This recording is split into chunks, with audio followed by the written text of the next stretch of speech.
In the final part of tonight's class, we spoke about identifying, rejecting, separating from those misconceptions, those perspectives that we cling to and so harm us. Something that I find very important when we're in difficult situations is to recognize our very sometimes limiting preconceptions and work on escaping them. For example, I'm going to give little ideas, but just so you understand what I'm saying. A successful mother has a nutritious supper of at least 3 items on the table every day at 5:30. I guess I picked that because I never have that. My husband must never think about anything more than me. I picked that because I was dealing with a woman who had that very much in her head. Now, these expectations create for some people impossible situations.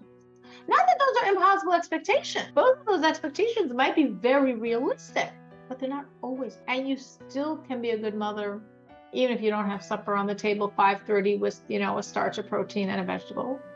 And you still can have a good marriage, even if there sometimes are other things in your husband's head, at times even more important than you. Those thoughts that sometimes are true, but not always, or maybe in your situation never are true, but that doesn't mean you're in a bad situation.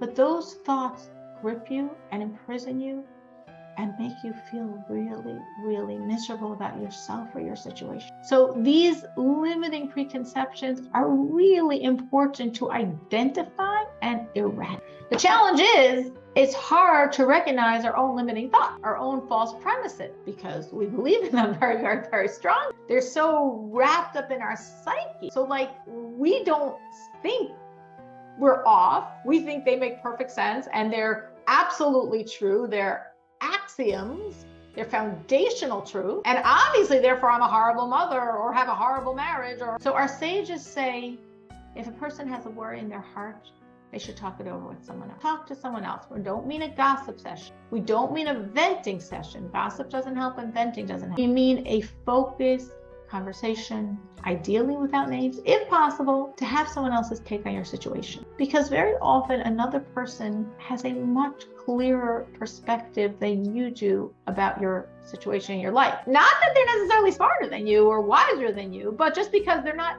in it. When you're not in something, it's much easier to see what's going on. And if you're talking to someone, again, someone reasonably intelligent, reasonably understanding, reasonably having lived life, and you're sharing, it's very often they can point out when your thinking is off, when your perspective on the issue is off, when your axioms are off, and how that's just messing up everything else. So the first step is to talk over your situation with someone else, to share your beliefs, to share your perspectives, to really have them see, is your thoughts wrong?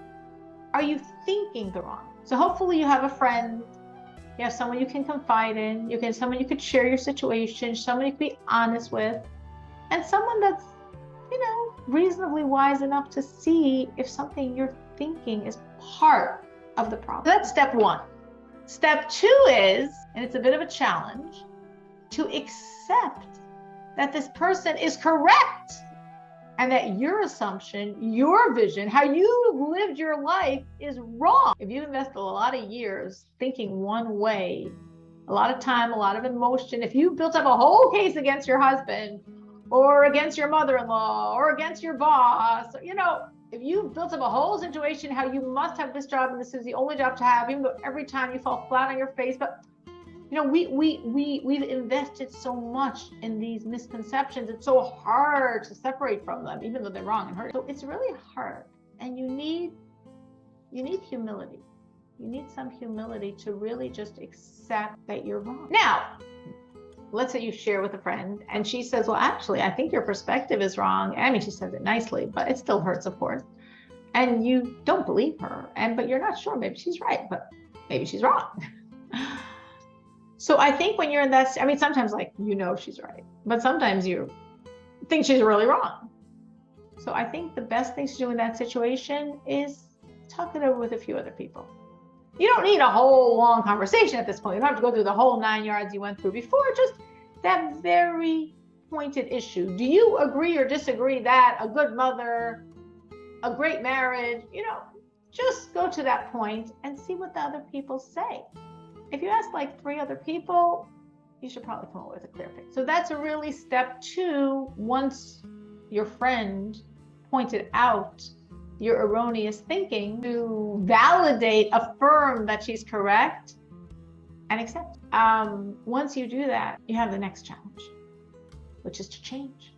That's a challenge, especially if you've believed this for many years, especially if you've invested a lot in this belief, to modify your perspective to a healthier, or to, let's call it, a more achievable goal. Instead of demanding that daily supper of protein, starch, and vegetable at 5:30, if that's difficult with your life and your demands, you can think a good mother prepares supper for her family, ideally with those three things. But sometimes it's later, and sometimes it's skimpier.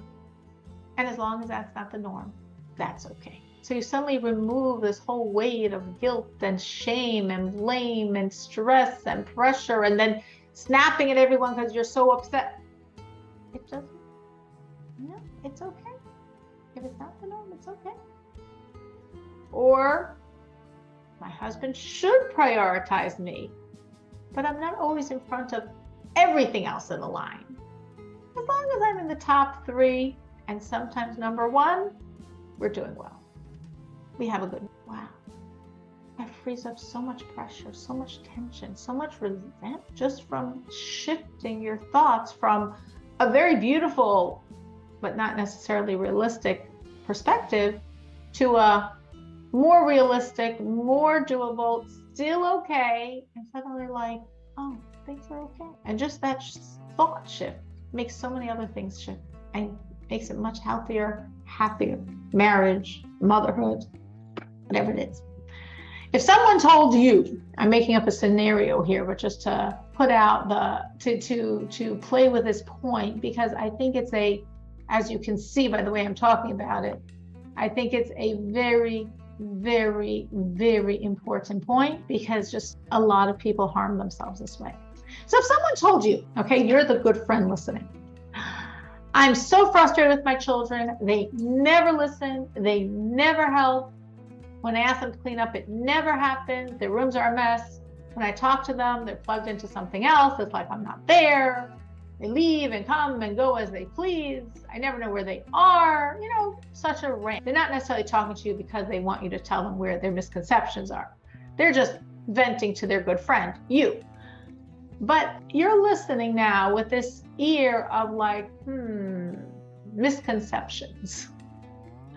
Are there any misconceptions here that are creating such tension and frustration and pain in this mother, in your friend? Any misconceptions that you see in this rant? Anything you could point out to her that her perspective is off? The word never is the misconception. Absolutely. That word never is a red flag. Whenever the rant is never, never, never, never, never, never, never, right away, we're off. Absolutely. Anyone else? Anything else, things you can tell your friend to like shift her from this misconception that's making her and probably her kids miserable? I would probably remind her, or I don't know if it would work, but what about when we were children? How did we do everything perfectly? Didn't we get away from trying to clean or come and go? So I don't know if it's misconception, but we cannot forget that they're children. We cannot expect them to be perfect. It is a misconception. I think the way what Rachel's saying is very true. And I think the way to phrase that is, the misconception is, I'm taking what Rachel said and I'm going to phrase it as how I would identify the misconception in it. You feel this is forever. This is like forever stuck. My children are like this now. They will never mature. They will never change. I am doomed. And like Rachel's saying, I was sort of like that when I was a kid sometimes. And maybe if you know her that far back, I think you were too. And guess what? We matured. We changed. We grew up. Your kids will also. So again, you don't have to pull out your magnifying glass and say, the misconception is, but that's a foundational misconception. This is forever. There's no changing this situation. Kids change. We change. Kids grow up. They mature. Great thinking. Both of you totally correct. Anyone else? Any other misconceptions here? So Rivka pointed out the misconception of never, never, never, which is Whenever you hear that word, you know it's a misconception. Rachel's pointed out this misconception of feeling this is forever. The children will never change. They're stuck. And that's what's creating this terror and this panic and this fear and this misconception. People change. Any other misconceptions here? Any other ways you can like play with this situation? Well, another misconception I was thinking, besides what Rivka said or Rachel said, is the misconception that this is a situation and there's nothing I can do about it. That's a misconception. Very often we fall prey to that misconception of just nothing I can do to help this situation. That's a misconception. We always have things we can do to help. You're the mother. You can create change. Start with 2 small house rules. See how things shift. And nobody, including the parents, can bring any devices during supper, so people might start talking to each other. No phones, no play games, nothing. Simple rules. You're the mother. You can create change. Things can change. We can do things to change and improve reality. In other words, instead of like just feeling this is this horrible situation, let's get out of that space to think, what can I do that's realistic and doable to shift? So why didn't she think that way? From this misconception of like, I'm stuck. There's nothing I can do. And that's a misconception. So a lot of times in our situations, meaning sometimes situations are hard, but we might take hard and make it impossible. We take hard and make it miserable. We take hard and make it undone. And a lot of those movements come from these misconceptions, from ways we look at the world that are not correct and that stifle us and that shut us down and that make us very, very, very upset. So sometimes sharing with a good friend, sometimes dialoguing with yourself, but usually when we're in this situation where it's hard for us to see ourselves clearly, we can like shake away this prison that we've created for ourselves. We can look at things differently, and then we can see, actually, it's not never, it's not forever, and there are things I can do to change the situation. I do have power. I do have ability. I can create change. All right, so we're going to stop here. Thank you so much for joining. I hope we shared 4 ideas, maybe 4, maybe 3, maybe 2, for sure at least 1. Take something, put it in your pocket, use it, and hopefully you will see things getting better and better with the positivity and the research and the networking and the dropping those misconceptions. We should all see beautiful, beautiful change in the big areas and in the small areas of our life. Thank you so much for joining. Thank you. Thank you.